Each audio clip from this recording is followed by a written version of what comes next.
Hi friends किचड़ी எப்படி செய்யலாம்னு பார்க்கலாம் சோ வாணல வச்சி கொஞ்சமா எண்ணெய் விட்டுக்கலாம் எண்ணெய் காஞ்சதும் கடுகு போட்டாச்சு கடுகு பொரியிட்டோம் உளுத்தம் பருப்பு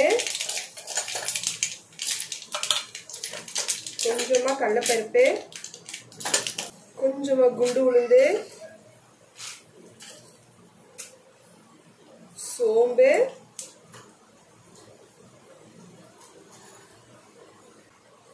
கொஞ்சமா முந்திரி போட்டு கொஞ்சம் வறுத்துக்கலாம்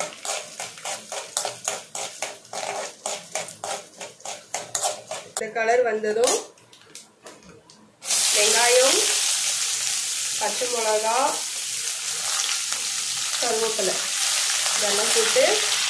ஒரு வதக்கிடலாம்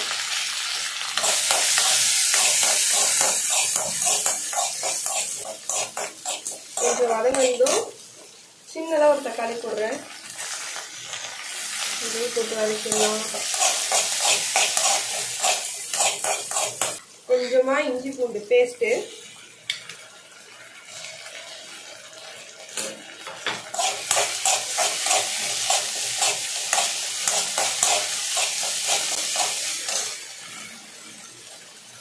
பீன்ஸ் கேரட் இதெல்லாம் போட்டுக்கலாம் இது போட்டு வதக்கிட்டு கொஞ்சமா நான் வந்து பச்சை பட்டாணி ஊற வச்சு வேக வச்சிருக்கேன் அது ஒரு கை அளவு போட்டுக்கிறேன் ஃப்ரோசன் பட்டாணி இருந்ததுன்னா நீங்க அப்படியே டைரக்ட் ஆட் பண்ணிக்கலாம் எல்லாத்தையும் போட்டு கொஞ்சம் வதக்கிக்கலாம் ஓரளவு வதங்கிடுச்சு கொஞ்சமா கலருக்காக மஞ்சத்தூள் போடுறேன் கிச்சடினாவே அந்த எல்லோ கலர்ல இருந்தாதாங்க நல்லா இருக்கும் கொஞ்சமா மஞ்சத்தூள்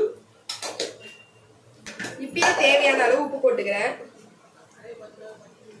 உப்பு தேவையான அளவு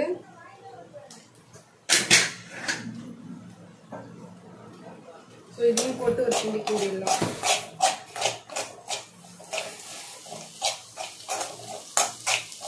கொஞ்சம் நல்லா வதங்கிடுச்சு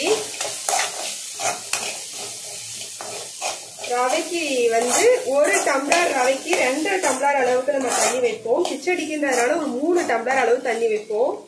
நான் இந்த கிளாஸ்ல வந்து 1 டம்ளர் எடுத்திருக்கேன் அதனால 3 டம்ளர் தண்ணி வச்சுக்கிறேன் 1 2 கிச்சடிக்கு வந்து கொஞ்சம் தளன்னு இருந்தாதான் நல்லா இருக்கும் 3 கிளாஸ் அளவு தண்ணி வச்சாச்சு இந்த ஸ்டேஜில் வந்து உங்களுக்கு உப்புலாம் கரெக்டாக இருக்கான்னு செக் பண்ணிக்கோங்க தூக்கி வச்சிடலாம்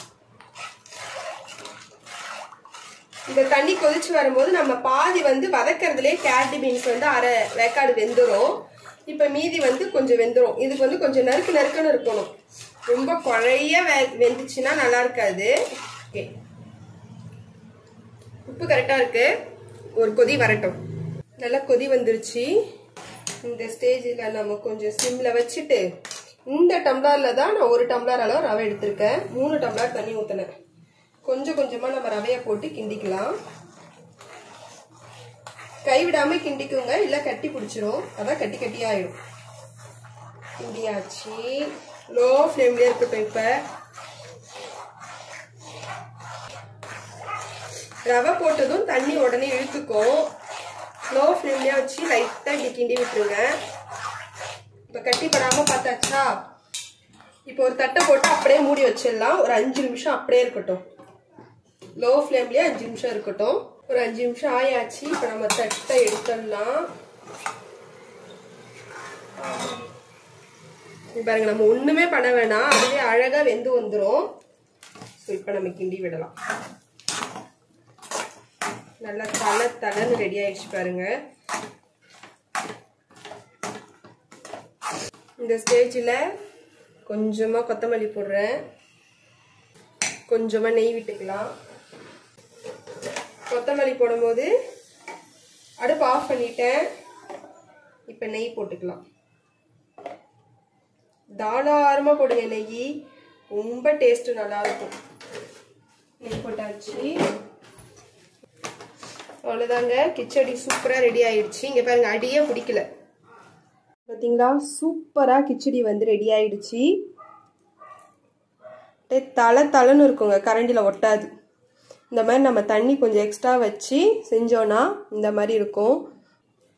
சூப்பராக இருக்கும். இந்த மாதிரி நீங்களும் ட்ரை பண்ணி பாருங்கள், எப்படி இருந்துச்சுன்னு சொல்லுங்கள். ஓகே ஃப்ரெண்ட்ஸ், பாய்.